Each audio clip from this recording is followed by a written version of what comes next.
Maneva na sema PENDREAM TV. PENDREAM TV de osia dem yopo. In an explosive statement, Pet Paul is questioning why Ghana in this modern age still can't conduct forensic DNA tests locally. Why are we sending bodies thousands of miles away to South Africa for identification? Is it a lack of technology, poor investment, or something the authority aren't telling us? Today, we dig deep into this national embarrassment and what it means for justice in Ghana. Do subscribe for more videos, like and also share to other members to watch as well. Thank you. You know that there was a notice by the president giving to us that the remains of the departed souls had been flown to South Africa to conduct some forensics, and there's been questions, there's been criticisms, there's been a lot of wonders why Ghana is doing that if we do not have the capacity to do so within the country. So let's speak with Pet Paul Wepeba. Pet Paul Wepeba is actually the president of the Ghana Academy of Forensic Service, and he has actually been speaking. However, I want to have a tete-a-tete with him here on Metro TV for first-hand information. So, Mr. Wepeba, thank you for your time, and you're welcome to Good Afternoon, Ghana. Thank you for having me. Good afternoon to our listeners. Right. If you can, without due respect, position yourself or reposition yourself. I think your line is not too clear. We'll see if we can fix it properly. Yes, is it better now? Okay. No, it's still not too good. It's still not too good. Let me try once again to see if I can hear you clearly. Okay. Hello, sir. Hello. Hello, I can hear you. Hello, Mr. Wepeba. Yes, can you hear me now? Hello. Hello, I can hear you. Okay. So we are actually joining the conversation that has arisen around Ghana's move of taking remains of the falling gallant men to South Africa for the forensics, and people have called on you why you are not doing that. First of all, tell us why you were not the first to be chosen for this exercise. Good afternoon once again, and thank you for this question. Apparently, we are an association. The Ghana Academy of Forensic Sciences is a group of forensic scientists based in Ghana and in the diaspora. For that matter, putting our heads together to see how we can advance the course of forensic science in Ghana. So we actually are not a lab that conducts, these type of tests, but we have the expertise. The people within are all forensic scientists with, the qualification or the expertise to be able to do some of these tests. Now, the question about why these samples were not apparently, analyzed in Ghana, but were all taken to South Africa for further testing. It is basically just due to the fact that we do not have the local capacity that is needed to be able to do this testing within the very shortest time or within the time space that the government actually wants the results. Because over the years, there hasn't been any sort of capacity building within the forensic science industry in Ghana. So the crime lab, which is the police forensic lab, has some equipment, but science is dynamic. It keeps changing. They may be able to do it, but that would take a long time because the type of equipment that they have wouldn't be the contemporary type of equipment that the South Africans will have that, can help do this within the shortest possible time. Again, it could also happen that in the past, maybe the government has some working relationship with some forensic labs in South Africa. They may have sent samples in the past to them and haven't contacted them this time round, thinking they'll be able to help them, get good results within the shortest possible time to be able to help bury the individuals in question. So that is basically the reason why the samples were sent. It is because we don't have the local capacity, not human resource, but the structural capacity, because we are all forensic scientists of international repute. We work with some of these South Africans, Americans, Europeans, and all that you can talk of. So basically, it is a question of capacity building and not, the human resource that is needed to deliver this. So we're talking about, say, for example, forensics on human body, right? That's what you lack the capacity for. It is now people are talking about DNA testing. Now, ordinary DNA testing is different from forensic DNA testing. Mm-hmm. Ordinary DNA testing, that is for relationship testing or kinship testing. Maybe you want to know your paternity, you want to know your maternity. Samples can be taken from an individual and compared to the parents, whether the father or the mother, to determine, paternity or maternity. That is straightforward. It's very simple to be done. Most labs in Ghana can do this. But when it comes to forensic DNA testing, that is a big difference, because you realize that the bodies that they took from the crime scene are child bodies. They are co-mingled, they are mixed up. So the samples that are going to be taken will generate DNA profiles that are mixed, and you need some level of, advanced analysis to be able to decipher whose sample is this, whose profile is this, and not like the normal one. So it is just the equipment that are needed to do this that we don't have in Ghana, and not the human resource, because we have Ghanaian forensic scientists, who are capable of delivering, this, but for the lack of, the equipment that are needed to have this done. So just so we're clear, it's in this case we're talking about forensic DNA testing, and then we're not talking about human resource, but we're talking about equipment availability.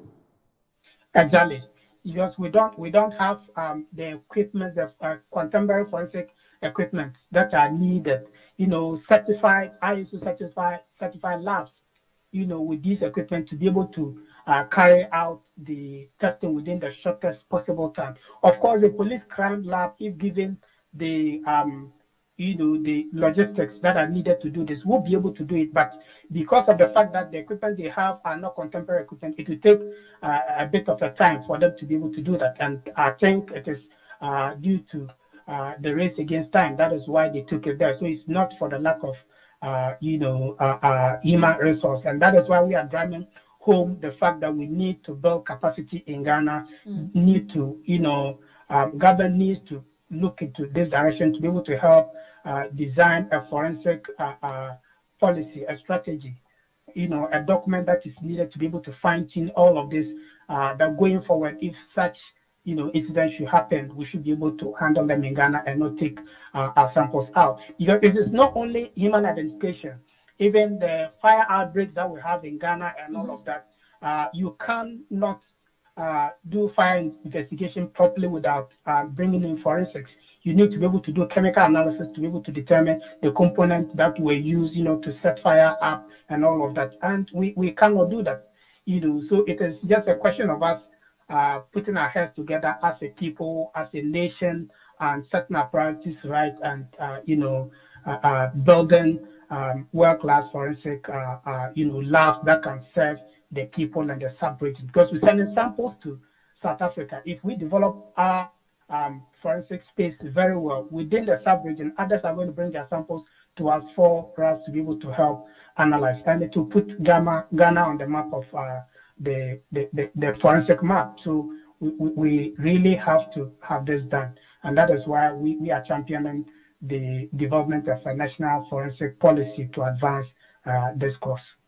Okay, you earlier on said we haven't had capacity building for many years. For how long have we not have this capacity building for? And when last did we, as the Ghana Academy for Forensic Service, ever perform such a forensic exercise or service, provided a service or testing? Right, like I alluded to earlier, we are not a service providing agency. we are an association, so it is the Ghana Academy of Forensic Sciences. We can only inform policy and help direct, policy in the right direction. So we have in the past, in 2019, we came up with an academic paper, detailing what we think could be done to be able to help develop the space. Okay, hold on there. So you don't provide the service, but you provide policy formulation, right? You guide policy. Yeah, we are like an association, like GJA. Yes. All right. So yes. GJA doesn't train journalists, but what they do is to make sure that standards, are adhered to, and the right thing is done within the journalistic, space. So that is what the Ghana Academy of Forensic Sciences we do. So we don't provide service. We just make sure the right thing is done, try to, help formulate policy that will meet international standards that can help the nation going forward in tackling some of these challenges. So that means that we do not have a reason to even question you why you have not taken up this exercise, right? First of all, I mean, exactly. Yeah. We don't even have a reason to. And we don't have, does that mean that you have not been able to provide policy advice or formulation for the longest of time since your existence? Or you have and we've not heeded to it? Yes. Like I said, we came up with that document in 2019. And as I speak to you, we have a conference coming up on the 6th of September in Lagos. And we have planned this way ahead of time before. Can you hear me? Yes, I can. Yes, we had planned this conference way ahead before this incident did happen, and the team is to actually meet with stakeholders and brainstorm and see how we can have a national forensic strategy for Ghana. So that is in the offing. In the next few weeks, we're going to have that done, and we can table that before the powers that be to see how they can, help implement this for the betterment of all of us. Because Ghana currently is not having a national DNA database. We have different types of DNA databases. For us to have one, we need to have a policy in place before that is done, because biological material can actually reveal a lot about an individual, and you don't want it to get into the wrong hands. So you'd want to, have a policy that can determine how the material can be used and so on and so forth. So when you're able to, present this document, which institutions will you be looking forward to they adopting and probably implementing as they will be providing the service of testing? It's a national policy that would inform, the practice of forensics in Ghana. Elsewhere, we have what we call the forensic science regulator. So the forensic science regulator will make sure that standards are adhered to, just like I mentioned, GJA. You cannot do things that are not in conformity with the guidelines of GJA or the statutes.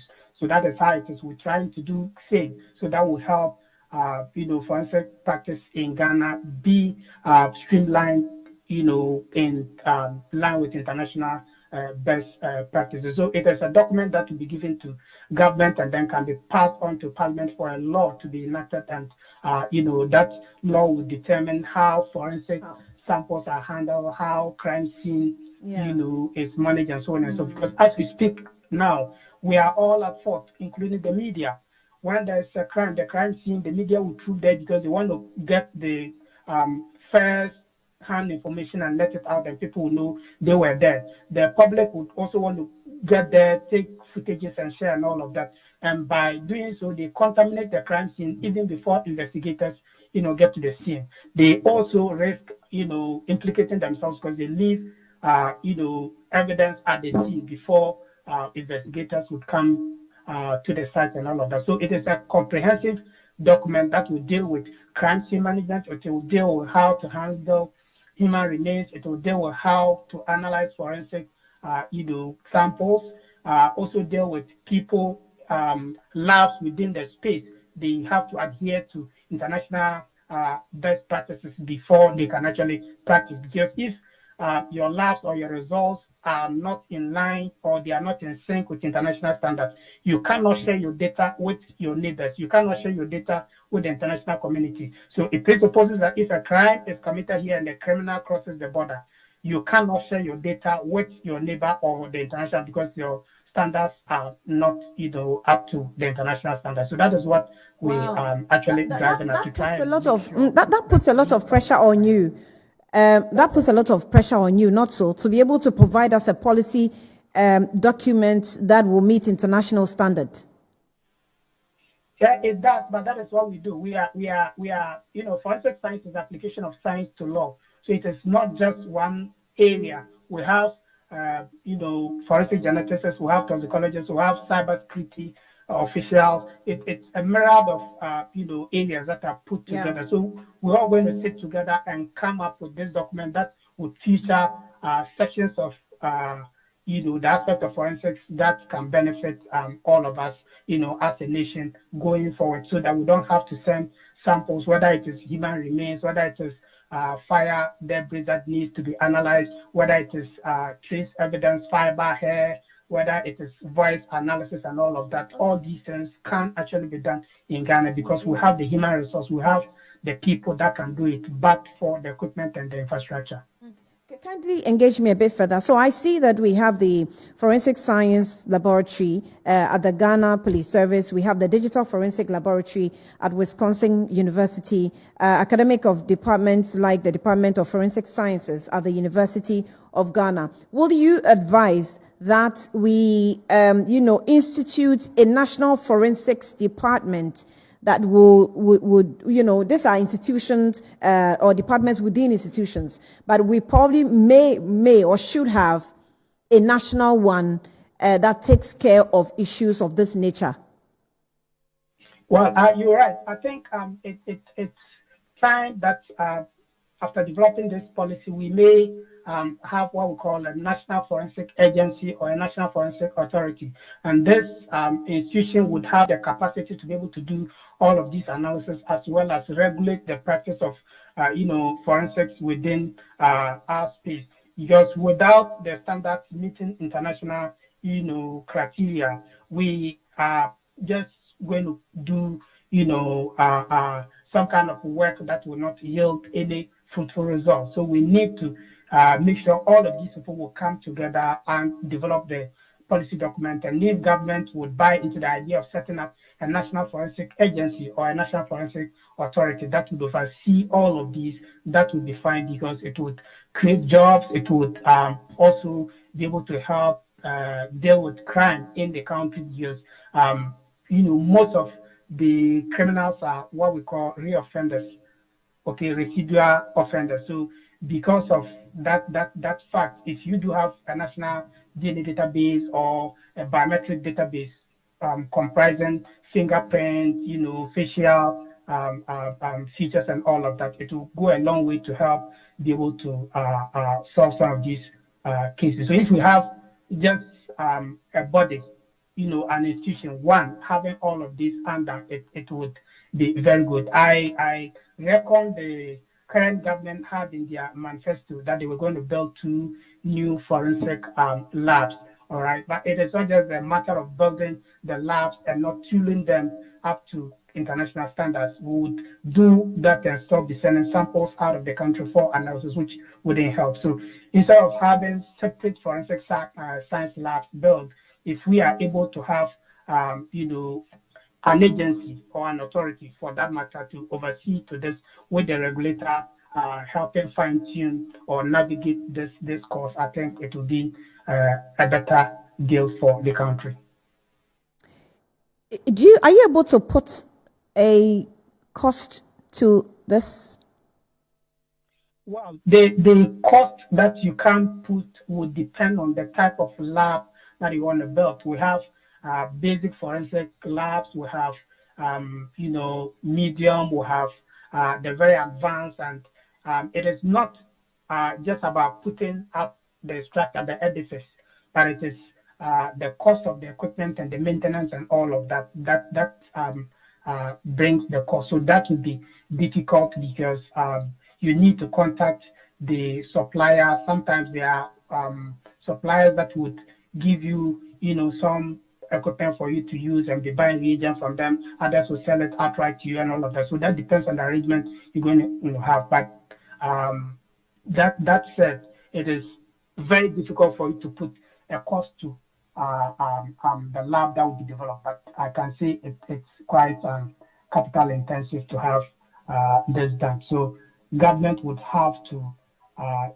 agree to do this. Otherwise, it will be difficult for it to be done. And that is why over the years, we haven't had a lot of forensic labs in the country. We only have the police crime lab, and no private forensic lab exists in the country. And in fact, within the sub-region, so it isn't a peculiar problem to Ghana. Within the sub-region, most of these countries are not having. They have had to send their samples to South Africa, to Europe for analysis, which is not the best for us as a sub-region. I see. Finally, before I let you go, you may want to share a bit of some knowledge with us, with your expertise, how we managed this situation right from when it happened to date.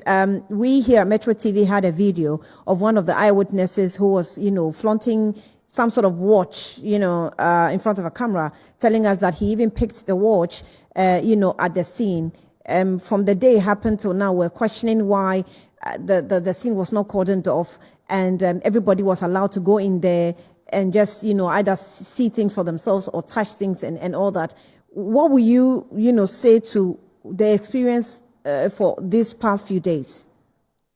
Yeah, so it's not been the best of situations that we've had in the past few days. It's very bad for families or relations to see, first hand the, child bodies of their relations on social media or on TV. And we're all to be blamed.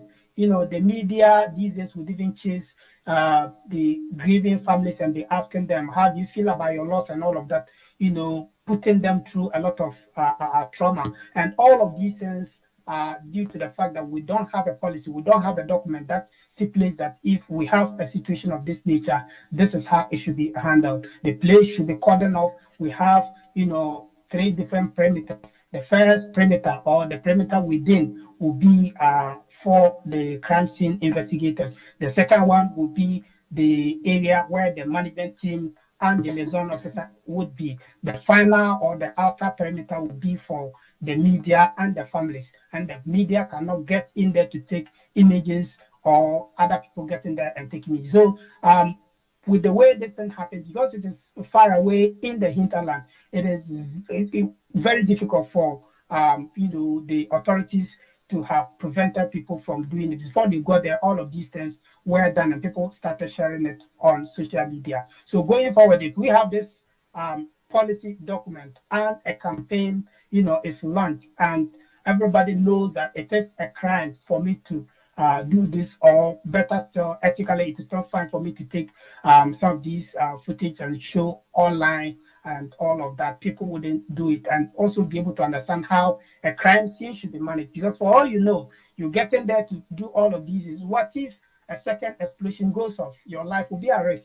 So you have to leave it for the people that are mandated to do it to actually come, rescue the situation. Again, people take all manner of evidence from the crime scene, pieces of the wreckage back home, to serve as memorabilia, to show to their children, their great-grandchildren that, when this thing happened, I was there, and all of that. It could happen that the piece that you're taking home is the answer to what actually happened before the incident, actually took place. So it is just a matter of us having this document and educating all of us for us to know what we need to do at what point in time and what not to do. Elsewhere, we have, forensic journalists, so they understand these things. When they get to the scene, they know the kind of questions to ask, they know where to go and where not to go and all of that. But for us here, it is difficult for one to be able to enforce all of these things, primarily because of the fact that there's no document, so nobody knows what to do and what not to do. But if we do have, we all know the role that we are supposed to play to make sure the dead, get that respect that is needed. That is fine. But in the absence of that, I'm afraid with the next incident that is going to happen, you still have people taking pictures and showing them off. It isn't the first time. The circle incident, if you remember, people took footages and show them. They appear the same, and it's something that people will not stop doing until we have a framework that would, let people know this is the path that we have to chart to be able to give respect to the dead, to be able to prevent, the contamination of crime scenes and all of that.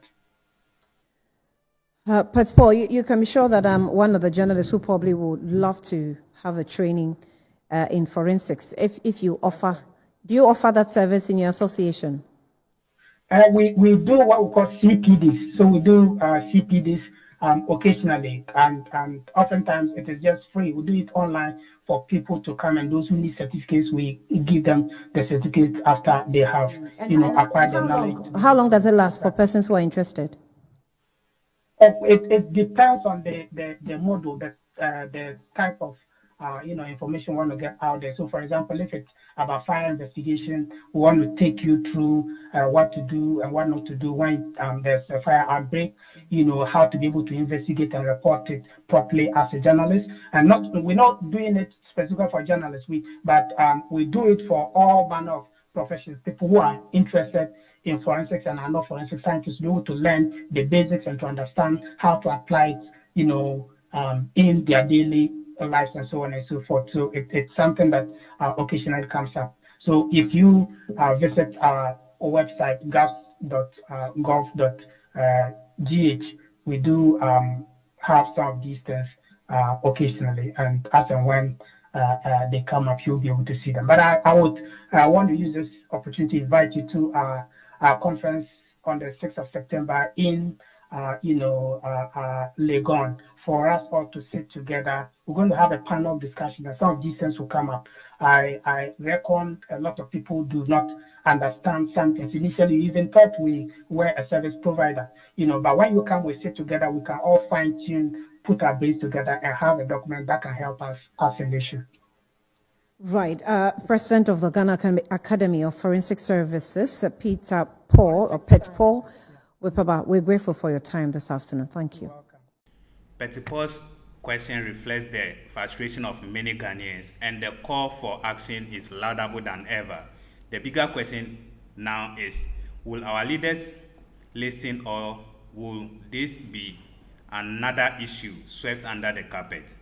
We will keep you updated right here on PENDREAM TV. Do subscribe for more videos, like and also share to other members to watch as well. Thank you. Amena PENDREAM TV now, so far so good. Say open online portal e Ghana. Nipa share, nipa follow, nipa comment here. To my best of knowledge, without any biases, PENDREAM TV.